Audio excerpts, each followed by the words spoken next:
করলি বেইমানি বাংলাদেশে জন্ম যেত সব পাকিস্তানি দেশের প্রতি প্রেমের প্রতি ছিল না যে টান লোকে বলে বলে রে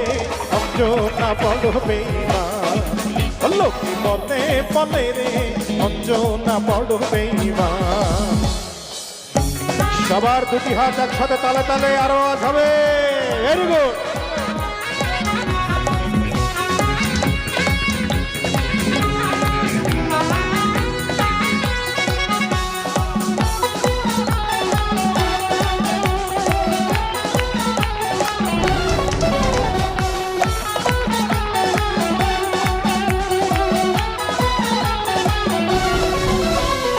ডলার পাউন্ড বাড়ি গাড়ি তোর কাছে দামি সবকিছুরই মূল্য আছে তুচ্ছ ছিলাম আমি